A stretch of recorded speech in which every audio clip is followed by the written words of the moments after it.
Pasar Rebo, YouTuber dari Pasar Rebo, Jakarta Timur. Begini, ini pertanyaan saya berkaitan dengan hamba Allah ya, berkaitan dengan materi saat ini, hamba Allah yang benar-benar hamba Allah dan hamba palsu. Nah, anggap misalnya kita di sini kan kumpul bapak-bapak kebanyakan ya, dan kita ingin menjadi hamba Allah. Anggap di sini ada seorang, maksudnya cerita gini, seorang jenderal tadi, Sudirman mungkin ya, dia kan ahli peperangan. Jenderal Sudirman ini ahli peperangan yang niatnya kan mungkin ingin mempertahankan diri ya kan, mempertahankan negaranya, negara Indonesia ya kan.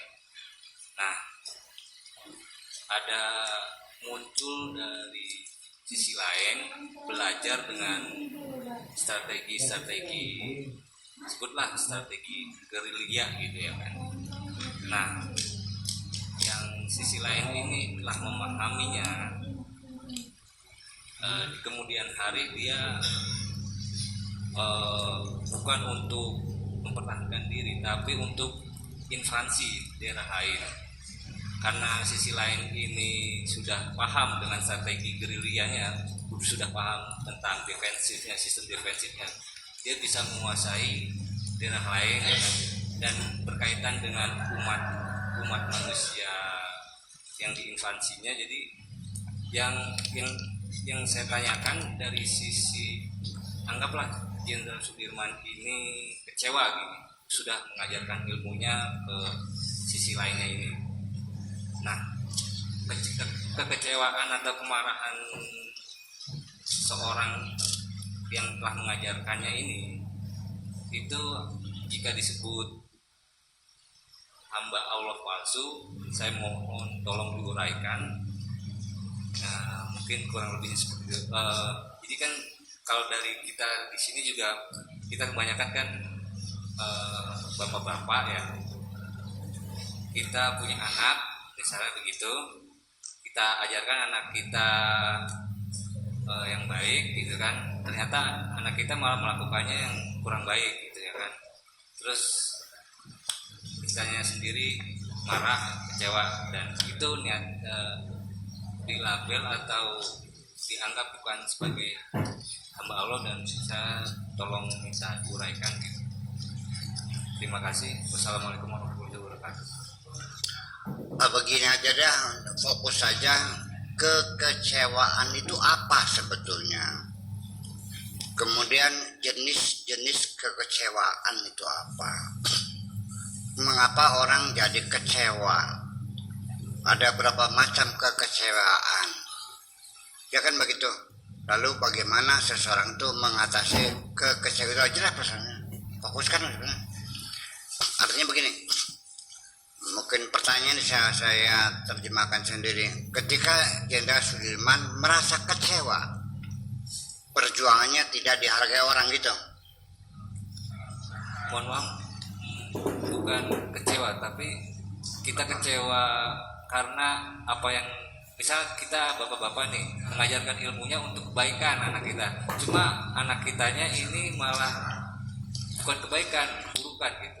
Kita marah, kita mau nasihatin tapi tetap masih, maksudnya kita kan jadi marah gitu, seperti itu. Nah, kita kan niatnya kita ingin jadi hamba Allah sesuai tema kita hari ini. Apakah kemarahan kita itu ada berdasarkan sebagai hamba Allah atau hamba Allah? Oke, saya paham, udah paham.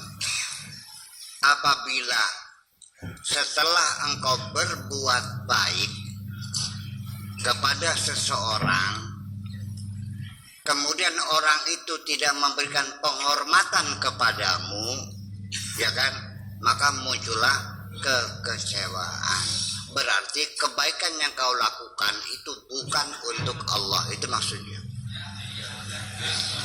Tetapi ketika saya kecewa, anak saya kenapa nggak dapat ranking 1?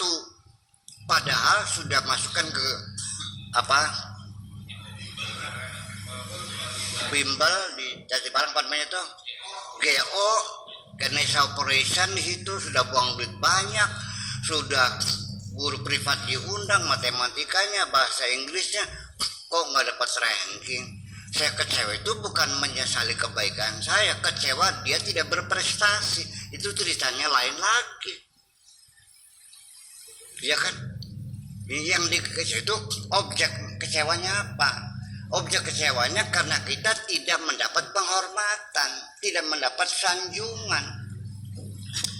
Orang nyumbang masjid, nyumbangnya 5 juta, dikasihkannya hari Jumat sebelum khotbah, bawa wartawan 3. Ya, tiba-tiba yang bertepuk tangannya gaya pramuka, prok marah dia, sialan dong katanya.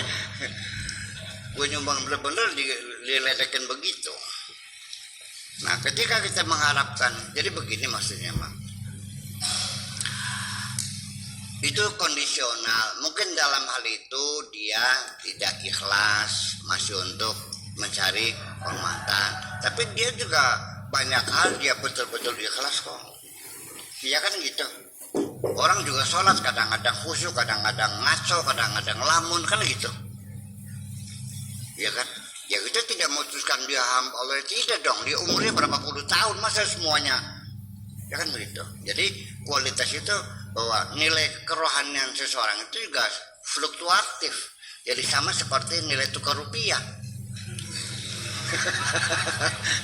Iya dong. Itulah makanya Ahlussunnah wal Jamaah itu menyetujui bahwa iman itu yazdadu wa yanqus, bisa bertambah bisa berkurang, kan gitu persoalannya. Nah, tetapi hakikatnya apakah iman itu bisa bertambah berkurang? Nah, kelompok Mu'tazilah mengatakan tidak. Orang kalau sudah beriman tidak mungkin akan turun kepada syak dong. Anda sudah pernah ke Jakarta belum? Dia sendiri yakin betul mungkin nggak akan turun, meragukan lagi. Ya itu makanya berarti kalau begitu ya dulunya belum yakin, soalnya itu aja. Nah, tetapi saya ingin mengatakan begini, bahwa yang bertambah dan berkurang itu bukan imannya, tetapi refleksinya, nurnya, cahayanya menjadi redup. Redupnya itu bukan karena voltasenya turun, tetapi kacanya yang banyak kotoran sehingga cahayanya tidak terang. Apa yang membuatkan kaca itu menjadi kotor adalah dosa-dosamu itu, kan enggak? Itu aja kan? Enak nggak begitu tuh? Ya gitu aja.